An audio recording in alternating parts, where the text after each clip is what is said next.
party under Corbyn had this. They had reams and reams of policy documentation specifically the actual adults in the room who know how government works. Yep. And I've just read ahead slightly. Get ready for the thing we said 2 years ago. The civil service was no Rolls Royce. Unelected quangos, brackets independent agencies, spent their time using taxpayers' money to lobby against their own government, and judicial review made it impossible to do anything quickly. I mean, judicial review is pretty stagnating in terms of politics, but again, like, if you knew what you were doing at any point before now, you would have gotten ahead of what judicial reviews that you might have had to go through, and you've already prepared your response. But the point is, they've done nothing but quangos since getting into government. That is true. They set up 2 Jet Zero quangos. I'll never get over that. There were 2 of them. It's just, honestly, it's just welfare for middle class people.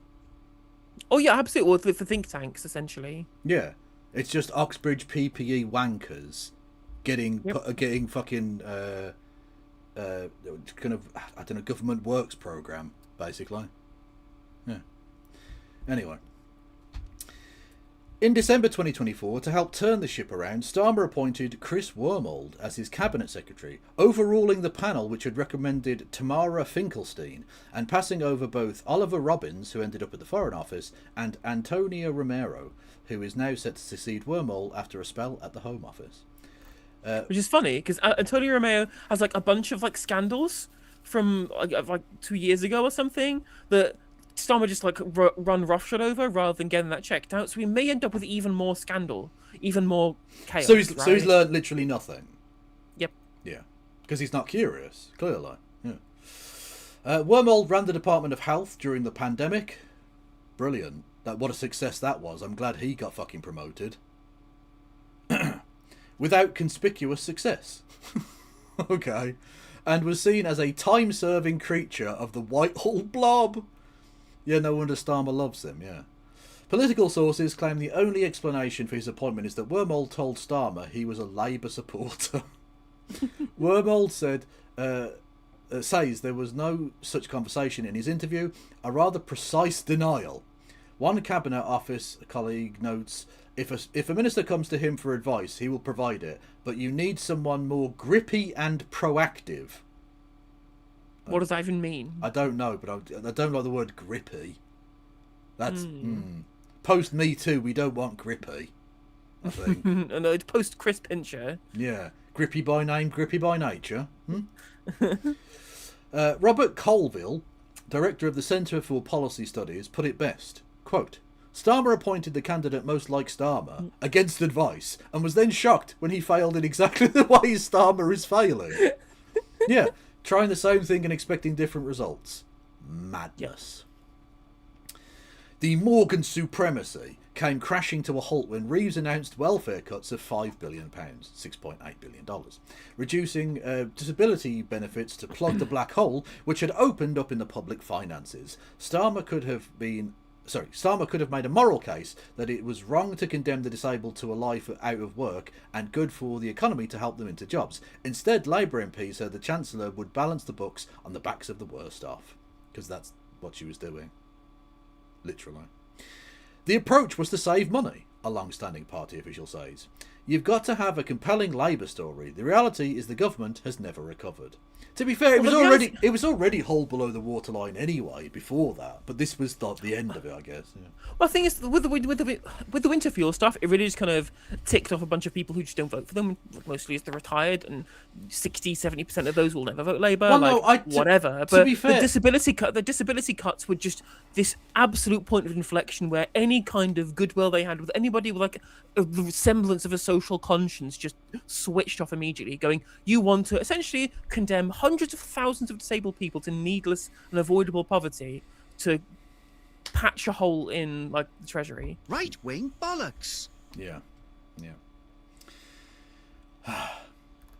After months of warning from the whips that discontent was growing, Starmer still seemed blindsided when it erupted into a full-blown rebellion that forced him to back down. A serving official added, "Once you lose authority, you're fucked."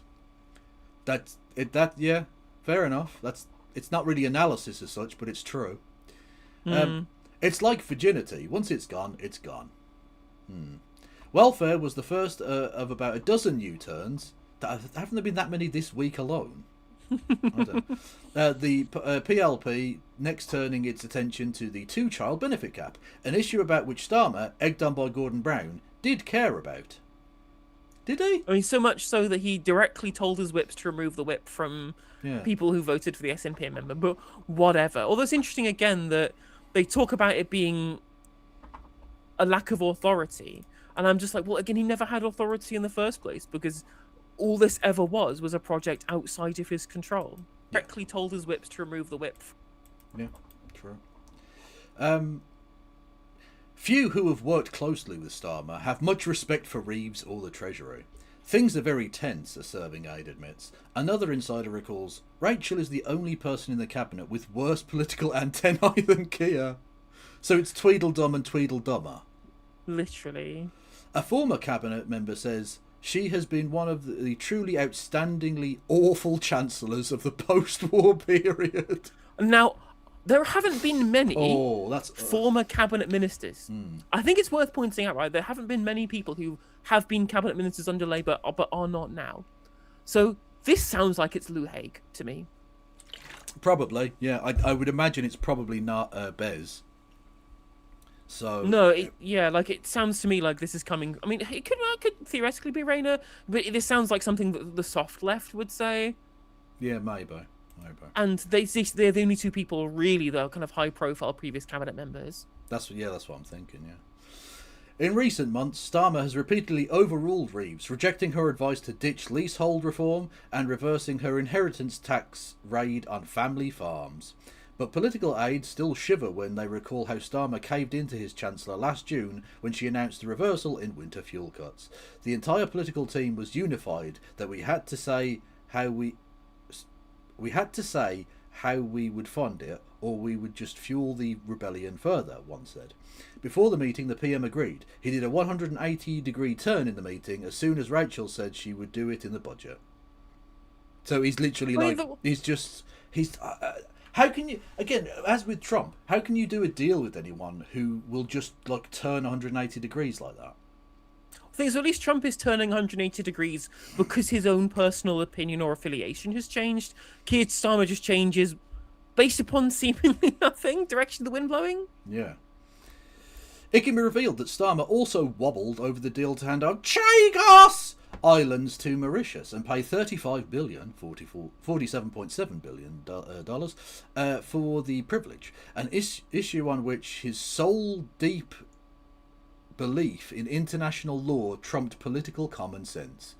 So basically, he should have broken the law, according to... Well, and that's just what's so funny about this. Is the most revealing line of this whole article about Shipman himself, which is this idea that somehow laws are just something that nobody should be bound by, from a conservative whose whole political ideology is supposed to be based upon the idea of law and order, especially liberal conservatism, which is what the Tory party is supposed to represent.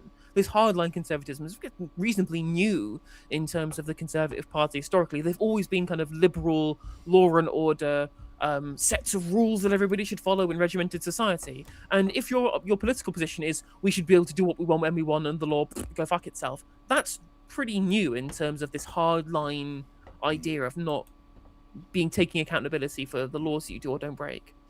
To be fair, someone with the surname Shipman not thinking the laws should apply is not a new thing. That's true, but also shows you why so many people in the political class view the genocide in Gaza as no big deal. Yeah, exactly. Well, because basically the entire sort of core of Western ruling classes have basically decided that law doesn't really apply to them and therefore law doesn't matter. They've given up on that concept, isn't it? Yeah. It's laws apply to, as we've been pointed out many times, to bind the outgroup and to protect the in-group. Palestinians are the outgroup, and the British nation state in their mind is the in-group here, and Israel is our power broker in the region, so we protect them in our own interests outside the realms of international law because who cares? And now we're seeing the consequence, which is the breakdown in international law is America have essentially taken the cue to do that themselves, and there they go saying they want to invade Greenland. Yeah. There was a very difficult meeting between the political team and Jonathan Powell. an insider recalls. After a focus group in which voters reacted with incredulity to the details, there were loads of people pushing to know why it was necessary, and all Jonathan would say was that it was in the interests of national security. Which is basically the thing that... it's the last bastion of the scoundrel. Because True. It's like nebulous enough and serious enough that you're supposed to sort of not question it. Yeah. Because, like, what, you don't believe the nation should be secure? Like, it's ridiculous, you know. Vidya Alaxon? Is that how you spell that? I don't even know. This week, promoted to Joint Chief of Staff to replace McSweeney, eventually snapped, "How is it in the interest of national security for Reform to win the next general election?" Let's be fair, like, the idea that the Chagos deal is going to be the clincher that allows Reform to win, again, is only something you hear the political class say. Yeah, yeah. Like, there was really great polling from More in Common showing that, like, fucking 10% of the public or some shit had even heard of the Chagos Islands deal, let alone had been negatively polarized towards it. And it shows you just how much how myopic our political class are, that they bang on about it over and over and over again. No one cares. No one cares. Literally no one It's cares. very, very much some Westminster insider bullshit. Yeah. No one cares. The next thing we know, the Prime Minister has changed his mind and is reconsidering. This went on for days. Says one of those who had to advocate for the deal. Starmer was talked around by two siren voices. Jonathan Powell has absolutely zero regard for British politics, a colleague says. Hermer was also a strong advocate for the deal, and even gave a speech comparing opponents of international law to the Nazis. I mean, yeah, I would. Yeah. He bitterly resented having to apologise with a Z. And that's the thing, right? America. They say they're like, he has zero regard for British politics. I'm like, it's within our political interest to ensure that there is a standardised set of rules that everyone internationally adheres to. If we break it, why should anyone follow it? It's perfectly reasonable, and to make the comparison to the Nazis, because that breakdown in, you know, broader European peace was because the Nazis felt like laws didn't apply to them, or that rules shouldn't apply to them, or that their own naked self-interest should take precedence over the interests of other people. True. Oh, the next one is brilliant. It's so funny. The real breach with McSweeney's team came after Starmer gave his speech in May 2025, warning that mass immigration would lead Britain to become a, quote, island of strangers, unquote. Neither the PM nor his aides clocked that it would be seen as an echo of the anti-immigration politician Enoch Powell. And then this is the defence. This is the reason that we should be okay with him being Prime Minister, right? Keir doesn't read. He's fucking McBain. Keir was elected to lead, not to read. Keir doesn't read, a minister notes. A minister noted that. A member of the cabinet said the Prime Minister doesn't read. And they've all rallied behind him. None of them want to depose him. What are you doing? This is the existential future of the Labour Party. And you've got a man who doesn't even read at the fucking helm. Yeah, he can't read the room, and apparently he can't read text, so I'm not sure what he can do. Right. Keir doesn't read, a minister notes. He has no hinterland. Oh, that's so okay, when he said then. That's fine. So when he said at the time, right, like, we all, at the time, said, I'm sorry, that's bollocks. When he repaced his steps and said, well, I didn't mean that. I didn't know about the Enoch Powell quote. We all said, bollocks. Been head of the DPP, been a politician since 2015. Course you know what the Rivers of Blood speech is. Turns out, he was right. He's just a fucking idiot. Yeah, like, either way, either you did know and you were fine echoing that bullshit, in which case you shouldn't be anywhere near any lever of power or office or authority at all, or you're so ignorant of politics that ditto, you shouldn't be near anything. Yeah, it's like Boris Johnson's response for Partygate was either I'm an idiot or I'm a monster, and I'm like, these are both bad. Yeah, I don't want a Prime Minister who could be ambushed by cake. Yeah. I don't think that's like, I didn't think I'd need that as a criteria for a Prime Minister, but apparently in the modern world we do. So, you know, good on international affairs, good taxation policy, ability to not be ambushed by cake. True. Also, one sec, if there's a mod in chat, someone ban Heel 10 Media, please. Okie doke. MP saw this as McSweeney pandering to Reform voters, which is exactly what it was, rather than going after those who were switching to the Greens in growing numbers. It was not about chasing reform, a McSweeney ally insists. It was about respecting where most of Middle Britain is. What with fucking Enoch Powell? What? Sometimes make it good, sometimes make it shit. When you call these people triangulation machines, there's the proof. Yeah, like, also, like, let's say for a second that most of Middle England, or most of Middle Britain, as it says there, was with Enoch Powell. Is it not incumbent upon us to also not be with Enoch Powell, though? Like, what about if they all became Hitlerites? Should we just do the policies of Adolf Hitler to appease these people? No. What the fuck are you doing? It's the Tony Benn line. It's signposts versus weather vanes, isn't it? Literally. Fucking literally. Like, why do you even want... I mean, genuinely, it is just power. I was about to ask the question as if I didn't know the answer. Why do they want to be in government? Because they don't seem to want to do anything. If you're just going to ape what Middle Britain wants, then you're nothing. You don't represent anyone. The Tories. You're just the Tories then at that point. Yeah. Starmer was inundated with criticism from MPs and his lefty lawyer mates, said by a member of Parliament for a McSweeney ally, who's a Labour Party member apparently. Okay. Approaching the anniversary of his election, he agreed to a chat with Tom Baldwin, his biographer and noted cunt. I've appropriated there. And said, for people who don't know, Tom Baldwin is the one who keeps coming on TV going, the electorate are stupid and wrong because they don't like Keir Starmer and he's really good. I already said he was a cunt. You didn't need to clarify. It's he is that. He is what I said he was. Anyway, and said Island of Strangers made him uncomfortable. Oh yeah, well I'm sorry, Tom. I'm sorry. Maybe right. It's not Keir Starmer that's wrong. Maybe there's something wrong with you. Why are you made uncomfortable by this man? If the electorate are wrong for not liking him, why are you right for being uncomfortable about that, Thomas? He's an idiot? Yeah, I suppose. Baldwin rushed an interview into The Observer, cutting across a Sunday Times profile which had been in the works for weeks.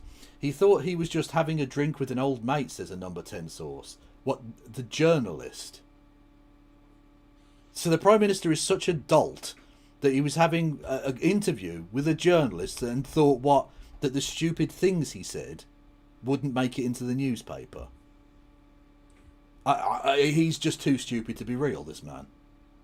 Are we sure he's real? Are we sure AI didn't dream this creature up and it's a massive trick that's being played on us as a nation? I don't know. Literally worse than Boris Johnson. It's just... Literally, yeah. At least Boris Johnson knew you're supposed to just have sex with journalists, not tell them things. It's like that bit in the movie Almost Famous where they just tell all of that stuff for the journalists follow them. Like, yeah, no, it's just a kid, he's fine, he's our mate. Yeah, yeah, exactly, yeah. It's anyway, right. With an old mate. He didn't tell anyone in the operation that he didn't like the Island of Strangers speech before he told Tom Baldwin. He shat himself at the first whiff of cordite. What a sentence! He shat himself at the first whiff of cord. To be fair, if there is one... That's a bad analogy, because if there's one situation in which I think it's fine for you to have an extreme reaction, it's if you smell explosives. Yeah, I think that's okay to react that way. Yeah, that's fine. The effect on his staff was profound. Keir basically threw everyone under the bus once. This is what I've been saying, right? You march them to the top of the hill, you get them to defend Islands of Strangers, and then without telling them, you go, oh no, Island of Strangers was fucking stupid, wasn't it? And they're all still out there defending that shit. Like, they're not going to follow you. If you're going to be a leader, you have to bring people along with you, not have them like fighting over there and then be like, look at those dickheads over there still fighting. I don't even support that battle. Like, of course he doesn't lead because he doesn't have any beliefs, right? Yeah, exactly. Yeah. Anyway, that really turned things in terms of the internal dynamics. Even people who didn't like the speech were stunned that he would try to wash his hands of it and hang people out to dry. It also undermined those people with civil servants who see that the boss won't back them up. Exactly. No one's going to go to bat for you because they know you don't have their back. Like, it's reciprocal. You got their back, you got their back. It has to go both ways, otherwise it doesn't happen. No one owes you their fucking loyalty. Anyway. The third recognisable, and again with a Z because it's fucking American. The third recognisable policy phase of Starmer's premiership began in September 2025. A shake-up of staff saw the former Blair spin doctor Tim Allen, not from Home Improvement, different person, a close friend of Baldwin, who campaigned for a second EU referendum, advocated that Starmer lean into closer relations with the EU, therefore undermining the entire reason that they were doing Island of Strangers to begin with. Because if there's one thing that's going to turn off reform voters, it's closer ties to the European Union. Like, they're literally they're going to vote for Mr. Brexit, and so your way of trying to win them over is, let's undo Brexit. Like, you can just call off elections whenever you fancy, you can get rid of jury trials and have a panopticon. It should beggars belief. You know what doesn't beg a belief as much? This next paragraph, which is quite frankly the best one of the entire article. Let's go. McSweeney and Starmer's final breach came after the appointment of Mandelson as ambassador to Washington in December 2024. Sue Gray had originally pushed for the incumbent, Karen Pierce, to stay on, since she was liked by the White House, but McSweeney pressed for his mentor to get the job. One of the most bizarre shortlists of all time was drawn up. Mandelson, former Conservative Chancellor of the Exchequer George Gideon Osborne, and the rugged TV survivalist Bear Grylls. the guy who drinks his own piss. He could have been ambassador to Washington. Well, maybe they heard the Russiagate, like the Russian hookers, like Trump likes Russian hookers pissing on him, and they were like, well, if there's one man who knows about piss, it's Bear Grylls.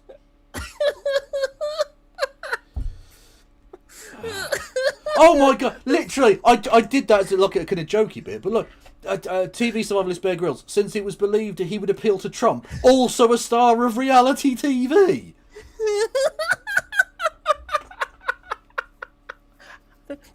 Chat. I just want everyone to know, right? This is the adults in the room. This is exactly what this is.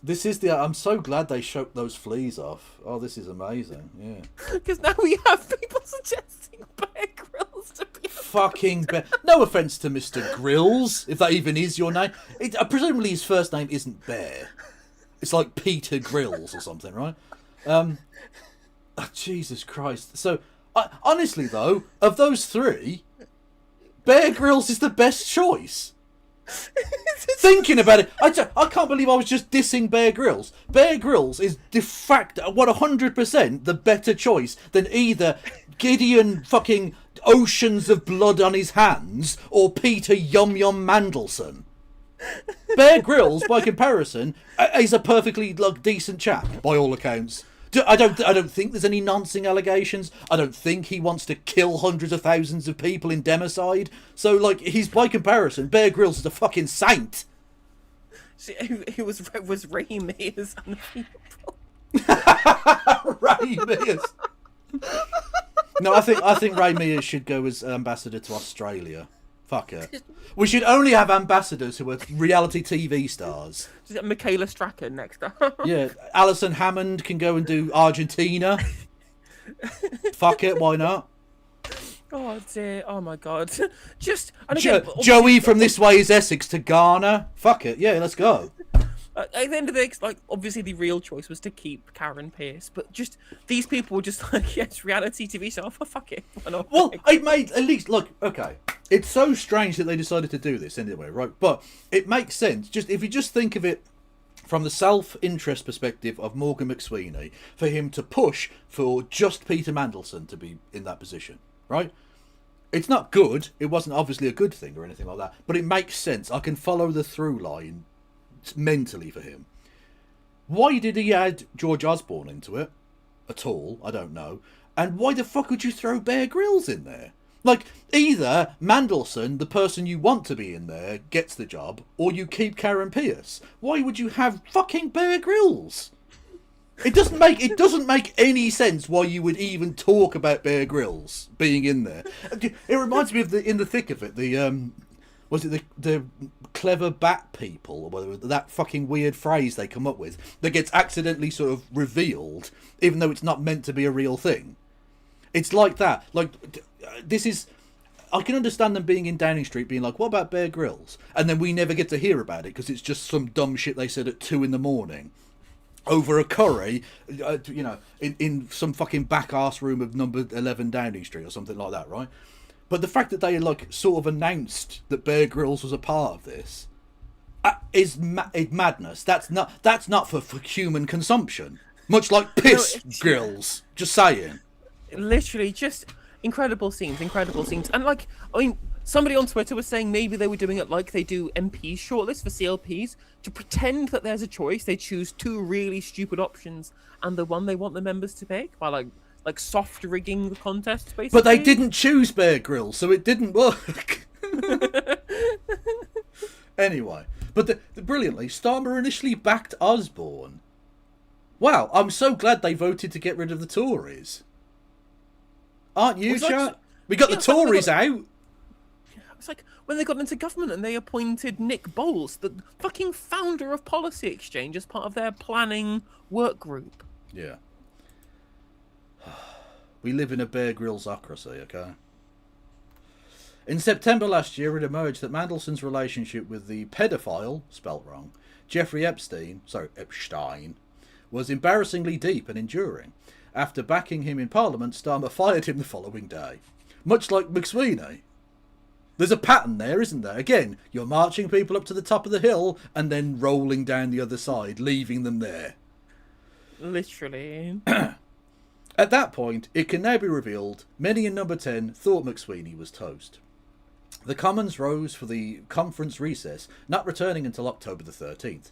Over that period, a team of advisers and officials from the Cabinet Office, the Labour's Whip's Office, and the Office of the Leader of the House prepared in case the Tories used their first opposition day after the recess to submit a humble address motion seeking disclosure of all email and WhatsApp exchanges covering Mandelson's appointment and his resignation.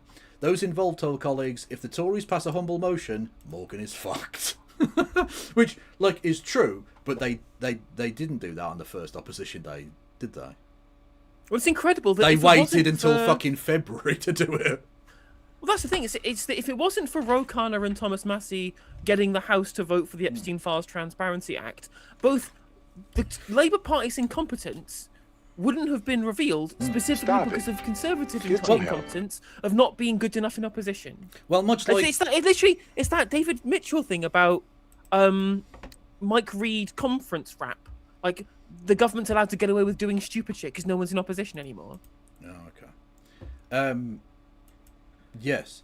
Oh, apparently Bear Grylls was a big Russell Brand cleanser. Oh God. So his name's Edward Grills. Really? Okay, there you go. Yeah. Well, it turns out then he was appropriate for that list. He wasn't the odd one out in the end. Then there was just 3 Ronkins who were in there. Okay. Thank you, Davey B, for 12 months on YouTube. Hang on, you've done it twice? What? I don't know. I don't know how that works. Anyway, you can give both No Justice and I money in the form of bits and subs and super chats and that. Just saying. Anyway, Morgan is fucked. Discussions focused on how to use Commons procedure to stymie the motion, and whether Labour MPs could be strong-armed into supporting an amended motion that would swerve disclosure on the most damaging messages. And this is the thing, right? This is how you know this story is not over, because in the same way that in America Trump has to keep upping the ante in terms of mad shit, because the fucking story keeps popping up, because there are millions and millions and millions of documents that people are sifting through, and there are millions yet not been sifted through. Yep. So there's going to be more and more revelations as time goes on. So this story is going to keep popping back up. Like Starmer probably breathing a sigh of relief going, well, I'm glad that I got past that. He's going to turn a corner and the same story's going to fucking be there. Because it's going to be revealed some other crazy shit or some other compromising photo of Mandelson or whatever, you know? It's going to roll on, because obviously not only are they going to have that, they're also going to have so much of the internal information that was gone through in the screening process for Mandelson and all the MPs' WhatsApps, that's going to kind of roll out dribs and drabs over the next few months as well. Yeah, this is, honestly, if there was a perfect story to do a death by 1,000 cuts, it's this. Because it's just going to keep dripping out. And he's already fucked as it is, you know? Where were we? One source involved said there were no good options. Either the exchanges with Mandelson would come out and force Morgan to quit, or we'd have to block them and Morgan would end up going because of the row that would cause. By the time Parliament returned on October the 13th, the government was embroiled in an entirely different row about the collapse of the China spying case. Yeah, another scandal that everyone has totally forgotten. But there we go. By the time the first opposition day came around on October the 28th, leader of the opposition, Kevin Badrabob's team had forgotten all about the row over Mandelson's communications with McSweeney and focused their attention on the spying case instead. Wow, what a fantastic win that was, Kenneth. Such an incredibly erudite opposition leader. Honestly, they should have, you know, it was a waste. They should have used it to talk about Chagos again. So true. It was more than 3 months before the full details of Mandelson's perfidy, leaking details of market-sensitive information during the financial crisis to Epstein, came to light. Brown, about whom Mandelson also gossiped with Epstein, was consistently on the phone to number 10. One of Keir's people had to hold the phone 2 feet away from his ear because he was shouting so much. Also, why can't Keir Starmer hold the fucking phone? Why is someone else holding the phone for him? It was elected to lead, not to hear. Well, no, he can still hear, but apparently his hands don't work. So he can't think. He can't hold a hand. What can this man do? Nothing. Literally, stand there with a briefcase. He can be serious. That's what he can Literally. be. He can be sensible. Last Saturday evening, McSweeney and Starmer had a conversation in which the Chief of Staff outlined 3 options. He could stay in number 10, he could return to Party HQ to lead on campaigns, or he could leave altogether. The talks were inconclusive. Because you gave him options. And Keir Starmer doesn't read. Okay? You should just tell him one of those options and he'll go, yeah, I agree. Literally. Don't give him a choice. What are you doing? During a further call on Sunday morning, McSweeney concluded, since I don't seem to have your full confidence, let's call it quits. God, what a fucking dweeb. On Monday, Alan left number 10 too. Not 10 too, 10 as well. Colleagues assume he and Mandelson had exchanged messages disparaging Starmer, about whom, friends say, Alan had been horrendously rude before he went to work in Downing Street. Very perceptive, clearly. Honestly, how did Keir Starmer become a lawyer? Because he doesn't seem to understand things or be able to read people or analyse situations at all. Well, there's this bit in the House of Commons where Stephen Flynn was just like, this must be like the most poor Director of Public Prosecutions I've ever had. It was so gullible, right? Well, to be fair, right, much like Mandelson lied to him and he believed him, it turns out Jimmy Savile just said, no, I didn't nonce any kids. And he just believed him. That's a metaphorical point. Anyway, Starmer was incandescent about Mandelson's betrayal and is hugely frustrated not to have got public credit for raising the minimum wage and introducing taxpayer-funded breakfast clubs. Yeah, people, when it comes to like protecting children, breakfast clubs are okay. Stopping nonces is a bigger issue, though. Really, you know. He spends the weekends calling up old friends and complaining about how much he's hating it. And good. You know what? If anything has made me genuinely happy inside, it's knowing how miserable this cunt is. Oh, literally, same. Like, I have usually tried and failed a lot on this channel to try and be like fair and reasonable and not engage in kind of base emotions when it comes to this stuff. And I've just become so jokerified over doing streaming for the last 6 years that I'm just like, yeah, I'm glad he's miserable. I'm glad that he's sad. I hope he never has a fucking quiet night's sleep for the rest of his life. And I hope he gets haunted by the screams of all the children in Gaza who he sanctioned the murder of by selling weapons to Israel. True. Thank you, Mix Vivian Wolf, for resubscribing for 28 months. Everyone go and follow Viv, otherwise I will fuck you up. with the mind. Hating it and worried about how worried he is about how worried he is about his family. Why? What's wrong with his family? I don't know. Anyway, you're probably not a good dad if you're worried about all of the genocides you're complicit in. Yeah, true. Which we know that they were now. We know that cabinet members were worried about the fact that they were complicit in genocide because West Streeting was texting this to P.T. Mandelson. Yep. A Labour veteran said. They don't enjoy Downing Street. Victoria hates it all. Leave! Go! What? We don't want you. Fuck off. Did she enjoy the dresses? Did she enjoy all those dresses that she got? Oh, it's so tough being the wife of the most powerful man in the country. I get so many freebies, but it's also sad. She's not married to Peter Mandelson. What are you talking about? What? Anyway, even the PM's successes... Hang on. Quote, source on that? What successes? What breathing in and out, apparently, is a success for this man. Yeah. Even the PM's successes, like his generally deft handling of Trump...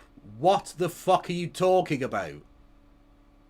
Well, again, like, as far as the Spectator are concerned, all that matters is that you just keep the US on side and don't anger them. It doesn't matter how much of your sovereignty you give up in doing that, because we are the bitch boy cuck in the cuck chair. Yeah. So it doesn't matter, really. As long as Trump stays happy with your government, the actual material reality doesn't matter, because everyone in the Spectator doesn't actually have any potential problems to be caused by... economic hardship caused by the Trump administration. Yeah. Like his generally deft handling of Trump don't seem to please him, a senior figure says. Trump will suddenly call him on the mobile when he's getting dressed or getting ready to go out with his daughter. Yeah, what did you think you were going to have to do as Prime Minister? What, you'd get like loads of like fucking off time to just go and do stuff? No, world leader, because you know, right, the world is round, right? And not everywhere on the planet is in the same time. So sometimes a foreign leader will ring you up at an inconvenient time. And sometimes you're going to have to answer that question. You know, answer the phone. No, you can't. Oh, God, I can't believe I have to liaise with world leaders. No, God. Not another one. Now, to be fair, right, you can get someone else to hold the phone for you, apparently. Apparently that's a thing that we pay someone at Downing Street to do. Presumably at taxpayers' ludicrous expense. Anyway, but you do have to use your voice to talk to other people, yes. Sorry about that. If you don't like it, you can always resign. That's a thing you can do.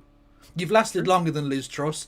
You'll be remembered as a prick, but so is Liz Truss. And at least she's like got the embarrassing thing of being the shortest lived Prime Minister ever and worse than a lettuce. So, like, you've outdone her on that. Go. Let Prime Minister fucking Streeting destroy the Labour Party completely. Anyway, getting dressed with his daughter. The PM is not alone in his discomfort. The King didn't want Trump to come on a state visit here because he's the King of Canada, and Trump threatened Canada. Yeah, that would be a thing. Yeah. It's crazy that the guy who paid money to his alleged pedo son to pay hush money to Virginia Giuffre takes more moral principles in terms of where the lines come with Donald Trump than Keir Starmer does. True. But to be fair, Starmer wanted to nationalise the sausages, and the King's fingers are sausages. So he's probably a bit grumpy about that, I reckon. Anyway. Where are we? Says one of those familiar with the negotiations. The palace doesn't want the king to go on the return state visit, but they can't get out of it. Again, if you don't want to do these things, Charles, Chucky boy, you can always fuck off. You can abdicate. Indeed so. Your great-granduncle did. And he was a Nazi as well. By the way, he should have been executed after the war. I'm just saying. Right. Can't get out of it. Even things which seem to have been fixed have gone sour. The armed forces are short of cash, and the service chiefs have warned Starmer that it would be impossible to make any ongoing commitments to send troops to Ukraine. Well, maybe, here's a thought, we shouldn't be sending troops to Ukraine, because that might kick off a world war with a nuclear armed power. Probably a bad idea. Maybe don't fucking do that. Maybe we shouldn't be playing with fire. Just a thought. He was told, "We will not be able to fulfill this promise," a senior defence source said. The Prime Minister nonetheless wanted to integrate himself with the Americans. Oh, sorry, ingratiate himself with the Americans. Say integrate, that doesn't make sense. Ingratiate himself with the Americans. This week, Anas Sarwar, Labour's leader in Scotland, that's how you pronounce it. What did you laugh? What? Called for Starmer to resign. And Wes Streeting, who wants to replace him, published his own messages with Mandelson, which criticised Starmer's lack of an answer to the question, why Labour? With McSweeney and Allen gone, the Prime Minister's remaining aides, co-chief of staff Jill Cuthbertson, political director Amy Richards, his oldest aide Stuart Ingham, and acting communications chief Sophie Nazemi, open a war room in the cabinet room and hit the phones, running an effective operation to line up cabinet support. Starmer and Streeting had clear the air talks after cabinet on Tuesday. Addressing his staff, Starmer extolled their collective driving purpose of public duty, which doesn't fucking mean anything. He praised McSweeney's service to the PLP on Tuesday evening. He was fired up when asked, talking about how he leads the most working class cabinet ever. Which is full of like lawyers and political insiders, right? Yeah. It's so funny to me. Like they said, well, Dad was toolmakers and we went to state school. And I'm like, okay, like if you're going to use a Marxist definition of working class, I guess maybe you could say that most of them are. But like in terms of the British social definition of working class, like you have changed profession. You've never been blue collar workers, any of you. Yeah. Indeed. Also, by the way, acting comms chief Sophie Nazemi, that's James Schneider's wife. Literally, yeah.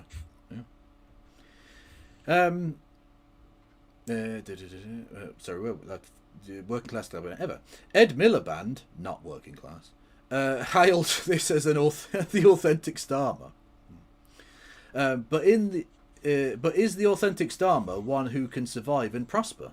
The remaining communications with Mandelson are an unexploded bomb. Whoever is leader will have to contend with the PLP, whose collective instincts are not those of the nation. The MPs are a bunch of bedwetters, said one who had to deal with them. The PLP have responded to being unpopular by making the government keep doing even more stuff that the public hate. Hang on, whoa. The Parliamentary Labour Party doesn't want the government to do the things that the government wants to do, which are making them unpopular. Like, I mean, that's the thing, is that they keep talking about the public as if nobody on the left is relevant, because again, that's how all people in politics in this country perceive the electorate to be. And I'm like, they're unpopular in such unique ways because of all the things that they're not doing, that they should be doing as a apparently left-wing party, which obviously they aren't. Yeah, because again, they don't just see the electorate as like scum who need to be dealt with. They see their own party members as that. Yeah. Like, they're just, at best, they're an inconvenience, you know?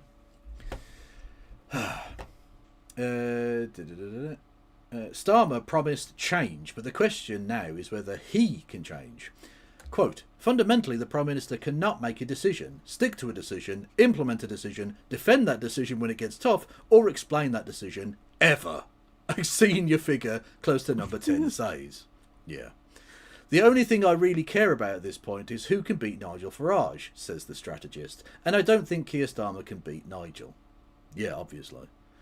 To most insiders, letting Keir be Keir is unlikely to be the solution. It is the problem. Or, as one Westminster wit puts it, we have nothing to fear but Keir himself. I mean, it just seemed to be like, this is yet another example of the left getting it right too early. Yep. Because this is, I mean, it's nice to have closure. Like, it's nice to have closure that everything that we were saying about what Keir Starmer was like before now intuitively was all just like totally correct based on dribs and drabs from like the Times and from Patrick Maguire or whatever. Having it all confirmed by Labour insiders, just saying essentially, yeah, it turns out we weren't the adults in the room. Sorry about that, guys. Where are we going? Should be affirming, but it's also depressing at the same time. Very, very true. Yeah. Well, I will say, at least it proved the article proved I was right. The article was worth reading from top to bottom because there are some absolutely fucking insanely hilarious things in there. There are some absolute belters in there, honestly. Yeah. I'm still slightly stuck on the chicks with dicks bit. if I'm honest with you. That line, the line about fucking Bear Grylls, the one where he's like, he just wants to sit there and be important and say yes or no. Like, genuinely, the fact that he has someone holding the phone for him. What is he doing with his fucking hands that he can't hold a phone?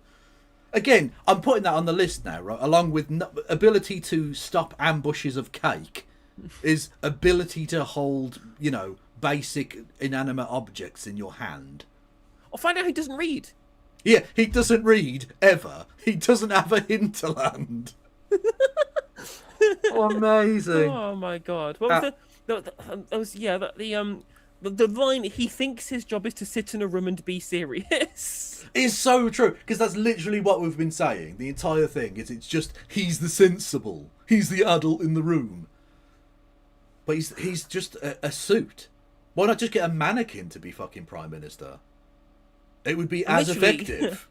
Yeah. And have more fucking charisma. Anyway. I mean, there was a tweet from Flying Rodent that described him as like a balloon with a face on it. Let me find it. Literally, yeah. He is just that.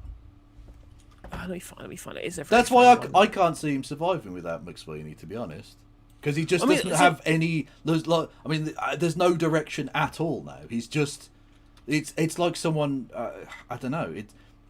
How do you even fucking describe it? It's like someone isn't even like puppeteering him anymore. It's just Emu without Rod Hull. That's true. Yeah, I mean, I guess just at the end. I mean, it's surprising he's lasted this long, even with McSweeney, given how terrible he is at everything, and how shit McSweeney was as well. Yeah, true. Just coming in, trying to learn how to do government, failing after a couple of months because of awkward civil service questions. Going, that's all fucked. Yeah. I'm like, what's the point? I mean, this is the Frying Rodent, saying that Sakir was never interested in being anything more than just a balloon with a face drawn on it that could get shoved in front of a camera. Yeah, basically. Yeah. That's such. I mean, true. Oh my god. But I do feel sorry for Keir Starmer, because Keir Starmer has to wake up and be Keir Starmer, and that's difficult. In fact, he disappears over the weekend. Yeah, like he's annoyed that world leaders ring him up at inconvenient moments. I'm sorry. Do you want major world events to be fucking scheduled for you? Like, you're a prime minister, you're on the clock 24/7, you cunt. If you don't like it, like, you have to make such a series of deliberate decisions to ever get anywhere near that position. At any point, you could go, this seems a bit intense, actually, lads. I don't fancy it, and step back. But he got all the way there and then went, well, I have to do stuff now. Oh, I just want to go to the football and get free dresses for me missus. Can't I just do the corruption and none of the work, please? Actually. Also, finding out he cares more about the dress code than the policy is quite funny. Yeah, he wasn't interested in the content of the video. He just the content of the meeting. He just wanted to know if it was smart cash. The guy, honestly, and this is fundamentally the problem, is that all of this, for all of his talk about being the sensible person, the adult in the room, he isn't that. Because firstly, adults can usually read, so that's a thing. And secondly... hold phones. Yeah, and hold phones and, like, take decisions and things like that. But the actual, the serious point here is that to be an actually sensible person, to work as an adult in this way, involves you to be actively engaged with this, and he fucking isn't. Clearly from the very get-go he hasn't been involved in this. Like they said, even Rishi Sunak would be going from place to place asking people things because he wanted to know stuff to make decisions. Now, I think he made terrible decisions and he was a fucking loser, but he at least engaged in trying to be Prime Minister, whereas Keir Starmer just wanted to be Prime Minister, not to actually do the thing of being Prime Minister. He wanted the title of Prime Minister and the suit and the Jaguar and to be the drawn balloon face freak in front of the camera. But actually the day-to-day governing of a country, he has no interest or ability to do it. So he's not a sensible person. He's not an adult in the room. He's a scared child who doesn't know what the fuck he's doing. Literally. Also, apparently... There's been another revelation about Labour Together that's come out today. Apparently, they didn't just commission a report on journalists from Declassified and from and on Paul Holden as well. Apparently, they tried to do a smear job to try and get Sunday Times journalists, including Gabriel Pongrand, one of the political editors, I believe, connected to fucking Moscow. Oh, Jesus Christ. I just... Honestly, the level of authoritarianism in this government is really remarkable. They can't brook any kind of opposition, can they? Like, I despise the Sunday Times, but I don't think their journalists should be fucking kowtowed by the government, regardless of what's happening. That's really gross that you would do that. Like, trying to intimidate journalists into silence is some shit a fascist government does. Literally, I'm not drawing a comparison that's unfair there. That's literally the beginnings of how fascists begin to operate. They don't just go in and shut down newspapers on day one. They intimidate journalists that they don't like. They draw up lists of enemies. They start developing a kind of panopticon, one might say, within a society. Mentioned. So Labour Together paid £36,000 to APCO, a US lobbying firm, to examine the quote-unquote backgrounds and motivations of the reporters behind of Gabriel Pongrand and Harry York from the Sunday Times. Crazy stuff. Literally trying to grab a smear campaign against journalists from the alleged paper of record. Yeah, well, no, they're Murdoch shithouses, but you still, I mean, if we're going to are we genuinely now just going to stop pretending to be a liberal democracy? Because you don't get a jury trial. You get intermittent elections, maybe. You get fucking journalists being intimidated. Governments that refuse to accept legal proceedings. Like, okay.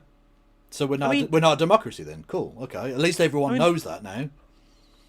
I feel like at the very least, we had some respite this week with the independence of the judiciary overriding the government on something. Well, that's true, but they've refused to accept it. Now, that's not me saying they don't have the right or shouldn't have the right to appeal, but they didn't appeal on the basis of any kind of legal analysis, because, again, they announced they were going to repeal this before they could possibly have gotten legal analysis. That's true. I mean, it would be crazy, right? Because one of the parts of the judgment that ruled it to be unlawful was that it violated the European Convention on Human Rights. It would be crazy if we exit the ECHR because Labour are mad about Palestine action and not because Reform are mad about migrants. Well, why not? I mean, they'll use it on the basis of, like, oh, we're trying to appeal to Reform voters, so we're going to get rid of the ECHR to stop those evil Muslims. Literally. Right, so we're going to do question time. I can't watch question time on YouTube because I get copyright cut sometimes watching it. I don't want to risk it. So I'm going to watch it. We're going to pop over to Twitch. I'm not streaming on Twitch right now, so I'm going to have to stop the stream and then I'll restart just on Twitch. I've posted the Twitch link in the YouTube chat. Please click on it and wait sometimes it may be good, sometimes it may be to make sure that you are watching the stream when we do go live. It's twitch.tv/NoJusticeMTG. For some reason, you're unable to find the chat, but you want to look me up. I will be on live in Twitch in literally about 30 seconds time. So please do click on that link. I will be stopping streaming on YouTube next. There are 420 of you. I would like at least some of those people to come over to. But if for some reason you're like you refuse to use Twitch, but you're okay with YouTube for some reason, I'm still on YouTube, and I'm more than happy to pinch viewers. I've got absolutely no fucking self-respect. I don't care. No, well, I will raid you over in, or redirect viewers over to Kev's stream for now, just in case if Kev's stream stays up whilst watching Question Time. If not, please come over to Twitch, as I said, twitch.tv/NoJusticeMTG, and I will see you forthwith. Fair enough. Yeah. I just incurred evidence that Peter Mandelson went to Jeffrey Epstein's ranch. What? Did Jeffrey Epstein have a ranch? I thought it was a cowboy ranch. No, a ram ranch. Let's go. Sorry, I was doing a Keffel's reference. No, I'm aware, but I went with an even more weird sexual reference. It's fine.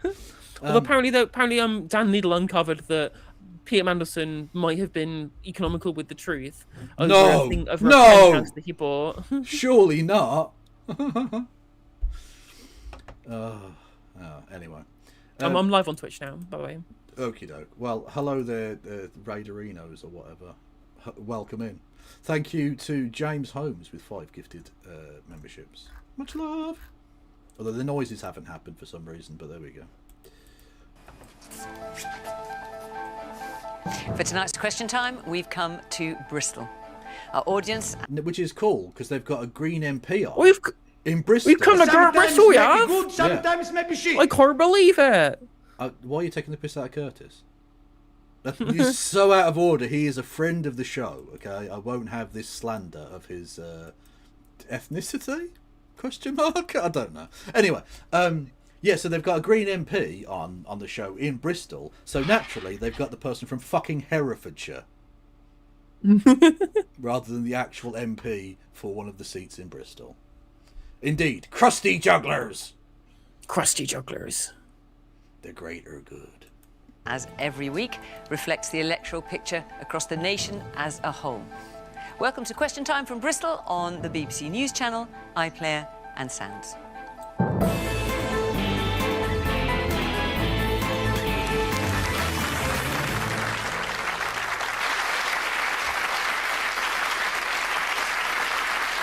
On the panel from the government, the Defence Minister Luke Pollard. He entered Parliament in 2017 representing Plymouth. It's his job to prepare British forces for what he calls a new era of threat. From the Conservatives, Ben Spencer is a shadow. Honestly, that chin is the kind of chin that would have fired upon innocent protesters in Bangladesh in 1923. Look at it. And you know what? This guy apparently didn't go to a fucking private school in Oxbridge.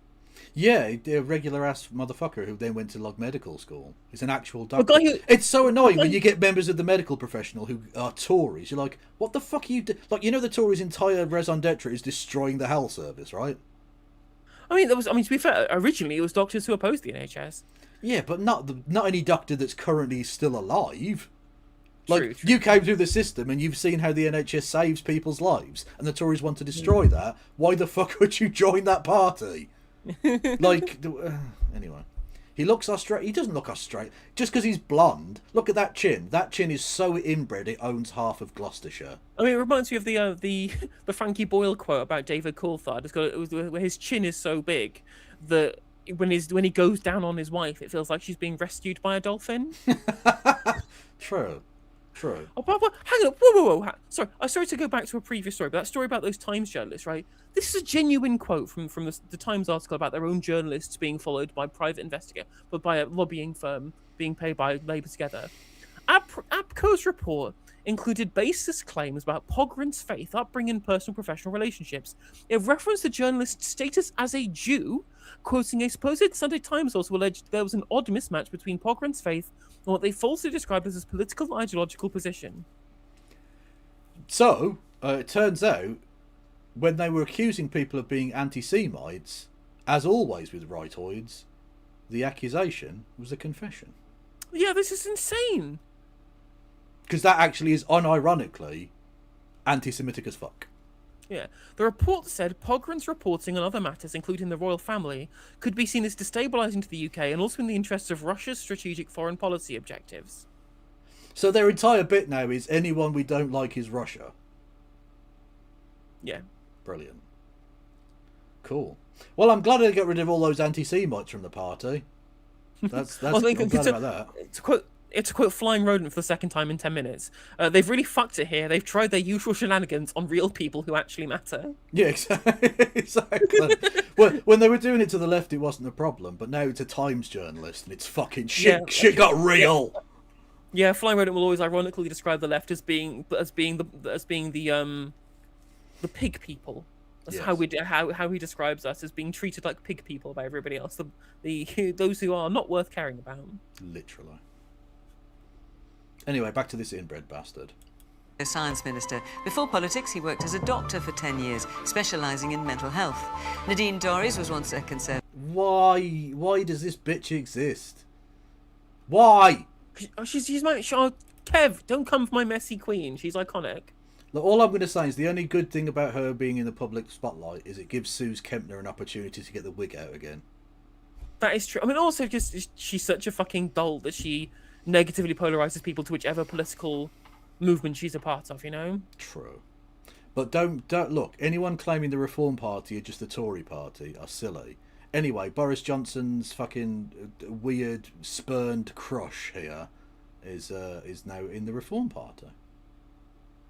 Just saying. Conservative minister serving as Boris Johnson's culture secretary. She now backs reform after proclaiming that the Tory party is dead. And Ellie Chance is the Green MP for North Herefordshire, who says Keir Starmer has lost the trust of the country and needs to go.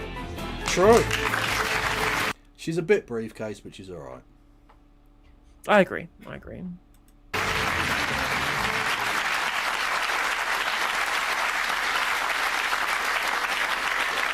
Good evening, welcome to our panellists. Thank you very much for joining us. Welcome to our audience here in Bristol. Great to see you, and welcome, of course, to you at home. Let's get started with our first question, which is from Carl Wilcock. Yeah, hi. Is the Keir Starmer now a lame duck Prime Minister? Yes. Next question.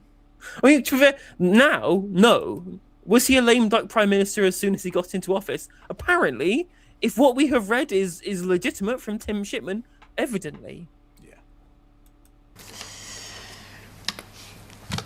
That's coming your way, Luke.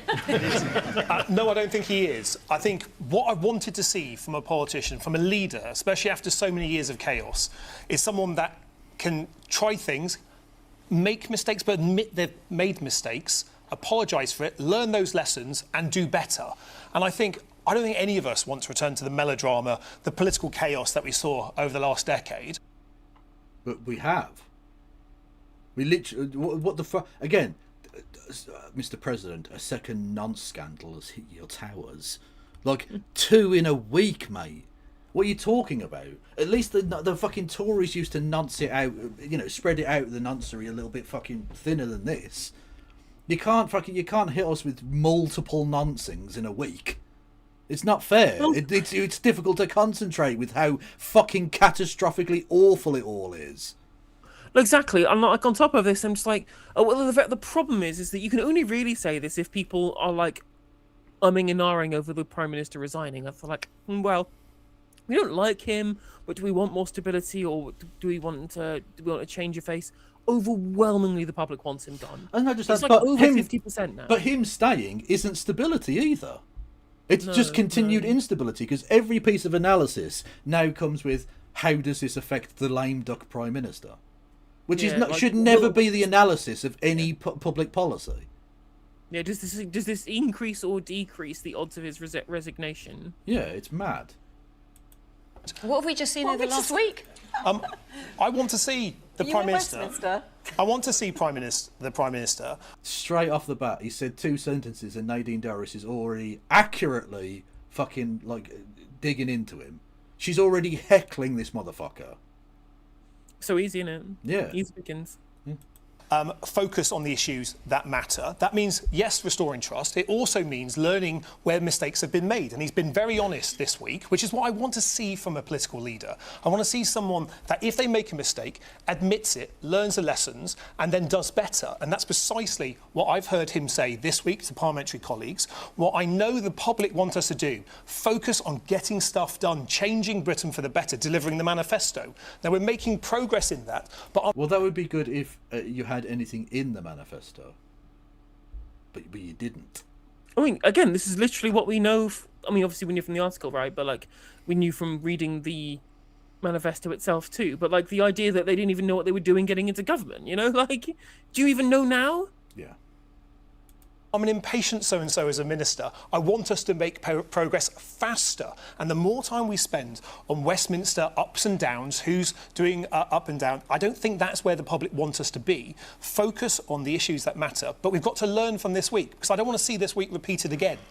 Frankly, I want us focusing on bringing down NHS waiting lists further, growing the economy, getting our public services in a better shape. Okay, well, look, we're making progress you say you don't want it to be do. repeated. You've got a transport union, the TSSA, affiliated to Labour tonight, just tonight, saying Starmer's got to go and be replaced by Angela Rayner. So this is just going on and on. Well, I don't agree with them. I respect that in a democracy people can have different views, and it's okay to have different views as long as you debate maturely and don't be... As if someone from Labour together is like, no, it's okay to have differences of opinions, but if you ever express them in any way, we'll kick you out of the party. Well, on top of this, I also agree that it's fine to have opinions. What's not actually fine is if you're somebody who's supposed to be leading a country and you have no opinions. Yeah, but he doesn't read, so it's fine. no hinterlands. Yeah, That's going to come up so much now, isn't it? Prime Minister McBain Okay, is leading, not reading. It's, literally, again, we're gonna have so many quotable lines from that we're gonna be using for the rest of the year. Oh god, yeah, absolutely. I might actually start referring to him as McBain KC. Yeah. Be Muppets to each other, and I think it's right that in a big organisation like the Labour Party, a big family where people do have different views, and many of those views are passionately held, that we have a debate, we have options on the table that we can discuss and debate properly. But this week has not been a great week for Labour, I don't think, but I want to see us learn from the mistakes that have been made, as the Prime Minister set out, and do better and focus on the things that actually matter, bringing down waiting lists, growing the economy, tackling misogyny in our communities. These are the things that I think people want. Yeah, we tackle misogyny by putting in yum-yum friends of noted fucking sex traffickers into positions of authority. Yeah, that's how we protect women and girls with multiple noncing scandals. Actually, as soon as you said that, I just scrolled off Twitter like mindlessly and came across a billboard for an advertising company called Fame Cake, and literally it's just a tile with just bad recruitment costs you and a picture of Starmer with Mandelson. Oh no, he's become the meme. I have become meme, destroyer of governments. Amazing. Oh, that's so brutal. It's so true. Their government focused on. Is Keir Starmer now a lame duck Prime Minister, Ben? Well, I'd call him a zombie Prime Minister, because he seems to be... Oh god, his voice is as posh as his chin. It's weird. I don't like it. Wandering around aimlessly at the moment, sort of neither really dead or alive. He's even got that posh boy whistle when he speaks. That sort of thing there, you know, and it sort of whistles like that, you know. Yeah, exactly. And my question is, will he still be here, Luke, 28 days later? Oh, that's a very good film reference. Well done, Ben. Yes, I think he will be still here. Yes. Because zombie, 28 days later. You see what he's done there? It's actually very clever. Except, of course, this is supposed to be a serious political discussion programme and not shit posting on the internet. I mean, that's probably what would end up happening if I was on Question Time, though. Exactly, yeah. Look, no, it's fine. If, you know, they have a bit of rough every now and then. They allow on, I don't know, fucking... Who was it, the footballer they had on? I can't remember. Anyway. Joey Barton? Well, Joey Barton was on. That was ages ago, and he ended up saying something sexist, if I recall correctly, to the then Home Secretary or something stupid. Anyway. Anyway, yeah, they have these kind of people on. I know they had Paddy McGuinness on, didn't they? Sorry, that was it. Yeah. Like, they have on a piece of rough like that, kind of non-political figure every now and then. And that I expect that person to do movie references or, like, quote The Simpsons or something. But, like, you want to be a fucking minister in His Majesty's government. To maybe take it a bit more seriously? Maybe. Bit more sensible? Yeah. Adults in the room? I had no idea you could start doing film references. Right, man at the very back, in the black T-shirt, yeah. I just wanted to say that you used the term mistake, but I think appointing someone who had connections with a known paedophile to be ambassador to US is not a mistake. That's a disgrace. You can't nod. Did you see him nod? I mean, they know that. I mean, yes, I know he's fucked, really, isn't it? It's like, well, yeah. But like so the person who is the disgrace in the thing that the person just said is the person you just defended, who is your boss. So you're okay with your boss being, to quote again the thing you just nodded at, a disgrace. Unbelievable. It's a fucking disgrace. Yes, I know the glasses. You also talked about how he's making mistakes and learning from them, but how many mistakes is too many mistakes? True. With the U-turns on PIP, on winter fuel, on the child benefit cap, when is that enough? Man here at the front. I appreciate people make mistakes because that's how we learn in life, but what I don't appreciate is somebody who shows constant poor judgment in his tenure so far. Yeah. And that's appalling. That's the thing, right? But loads of people are trying to hammer Keir Starmer over U-turning, and I'm just like, well, in a certain sense, U-turns are a good thing. It shows that the government are listening to the concerns of the public and are taking them on board when they react badly to a piece of policy. And I'm like, there's two problems, though. Is that, first of all, people don't know what your policy is because you had empty manifestos. You're making things up on the fly and they're having to chop and change so often because of the fact that you have no democratic mandate. And second of all, if you keep having to U-turn, it shows that you don't fucking understand the public at all. And a third point, given what we just read, is that he's not doing this because he's listening to the public. He's doing it because Rachel Reeves told him or something, or because Morgan McSweeney went, "Nah, I'm resting my balls on your desk. Get used to it," or whatever. Like, that's it. That's it. Like, there's no. He isn't doing this out of consideration for public opinion or, realising he was wrong. He's just shitting himself because he has, like, no backbone, no belief, no balls, nothing. He's got nothing. He's just a suit. Ellie. Yes, Carl, I completely agree with you. Keir Starmer is absolutely a lame duck. He's teetering on the edge of the precipice. You know, Labour MPs this week decided to pull back, not quite kind of push him over the edge, but it's only a matter of time, perhaps after the Gorton and Denton by-election, perhaps after the local elections. You know, Labour are going to have really bad results. Maybe they're just keeping him in place so that he's a useful fall guy after that. In the meantime... I suspect that will be it. I think a lot of them have been holding off until May, because... it doesn't matter if you take over today or in May, you're not going to be able to turn it around that quickly. I mean, I don't think they're going to be able to turn it around at all, but they're certainly not going to be able to turn it around before May. So you might as well let him take that hit and then come in and maybe do something, perhaps.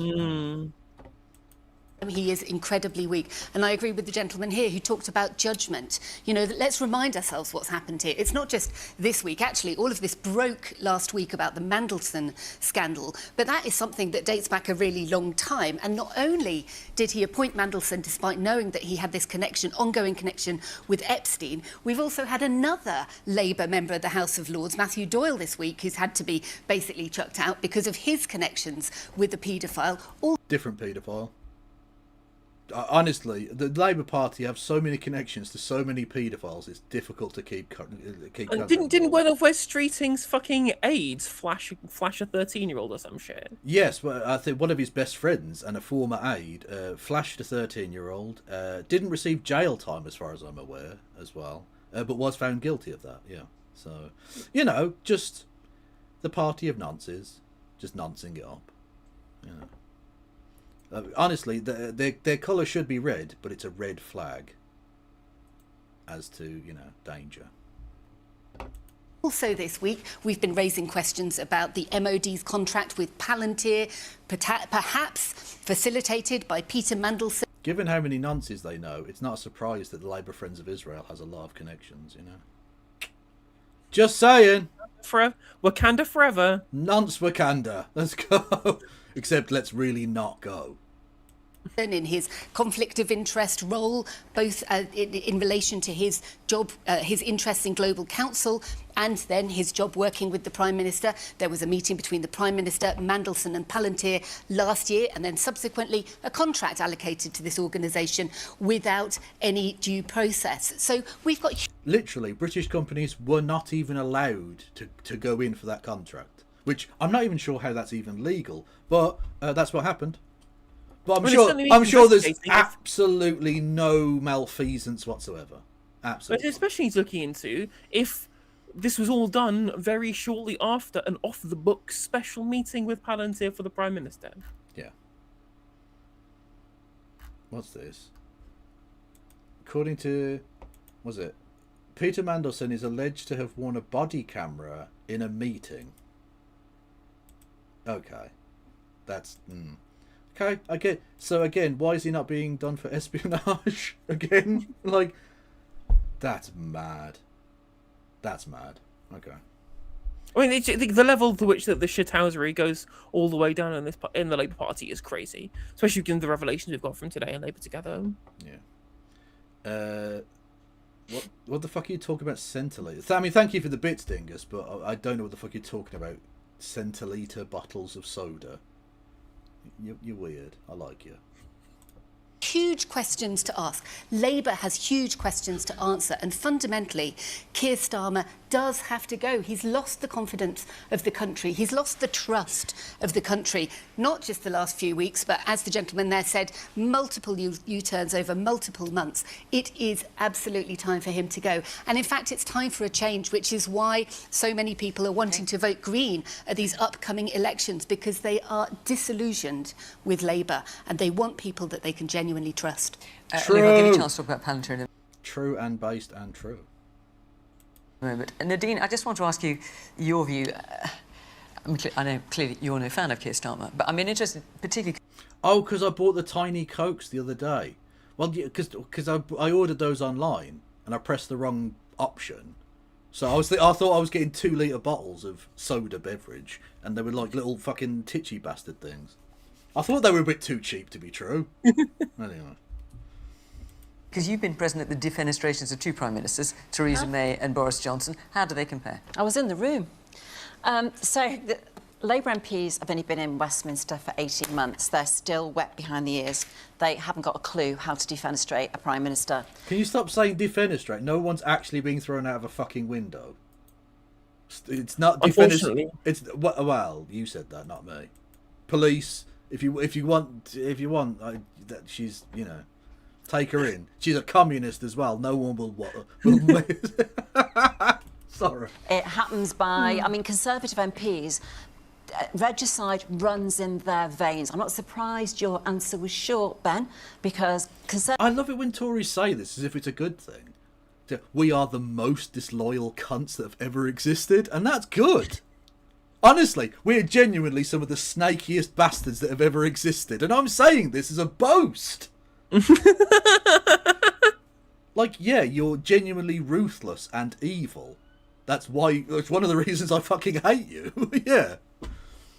Conservative MPs plot and they scheme and they plan and they have no moral ethics whatsoever when it comes... Again, I don't think she's saying this is a criticism. I think she genuinely thinks this is positive. ...to taking down a Prime Minister, because it's all about personal ambition and it's not about the country. But also, you were a Conservative MP. I need to point out. I was not a plotter or a schemer, and I didn't put my own... No, to be fair, she was enormously loyal to one man. A man who would never reciprocate that love. A forlorn lust she had. Personal ambition before the country. And what you will see happen now is those Labour MPs, they've learnt their lesson. Andy Burnham, this didn't start on Monday, this started 2 weeks ago, when Andy Burnham decided he'd move from his kingdom of Greater Manchester and come down to Wester. Wester? Okay. But also, it's not a kingdom. He was elected by the people of Manchester. And take Westminster and take Starmer's place. What he discovered was that Morgan Sweeney, Starmer's former... Morgan Sweeney? Are you drunk already? This is filmed in the middle of the fucking day, Nadine. Have you been on the fucking sherry before the fucking sun reaches the top of the sky? Is that what's happened? Right-hand man had anticipated that move and he blocked him from being able to do that. Keir Starmer has the weight of the number 10 machine behind him, and it is formidable. And a Prime Minister can hold on with that machine behind him for some time. And what Labour MPs will start doing now is it will be death by 1,000 cuts. They will start to undermine Keir Starmer. You saw it with Lisa Nandy this morning. You saw it with Angela Rayner this afternoon. You've seen it with the unions tonight. It won't stop, Luke. Every day there will be a bad headline now for Keir Starmer. And it will probably come... That is right, after the Manchester and Gorton by-election, or it will come after... Manchester and Gorton? She's pissed. That's vodka in that fucking glass, I'm telling you. She's absolutely rocking. Honestly, actually, see? She's my messy queen. Don't come at her. Honestly, a strong breeze would blow her over at this point, I think. Come on, like, she's already been, like, spurned... by Boris Johnson, right? Let her have her day drinking in peace. No, you know what? That's fine. Just don't do it on TV. It's unbecoming. Okay? Also, did she ever realise how Channel 4's ownership works? Did she ever work that out? Or... Did she ever realise that tennis wasn't played on pitches? No, she was several gins in. She hasn't got a fucking clue what's going on. She's 70. She's never 70 years old. She's 68, isn't she? Is she? She looks fucking good. Has she had work done? Because she looks extremely good for that age. I know she's got like makeup on for the cameras and all that bollocks, but like 68, yeah. She was born in the fucking 50s. Yeah, well, yeah, my dad's 68 as well. Yeah, yeah, she looks fucking good for her. To be fair, she's drunk so many spirits though. She's pickled. She's been preserved as she was in 1981. Well, I think at the end of the day, right, this is what living a lifetime of conservative politics does to you, not having to do a real job in 30 years. Or maybe there's a painted picture of her in her attic, getting older and grosser all the fucking time, while she stays youthful. That's a picture of Dorian Gray reference. You're very welcome, chat. I'm very literary. It's actually a very good book. Actions, but what they will do. Interestingly, did you know that that book and the first ever Sherlock Holmes book were serialized in the very same edition of the same magazine? They were birthed in the same episode. It was fantastic. Oh well. There you go. I know now things. those Labour MPs, the Angela Rayner camp, the left want to be in power, the West Streeting camp, New Labour, what's left of New Labour, they want to be in power. New Labour already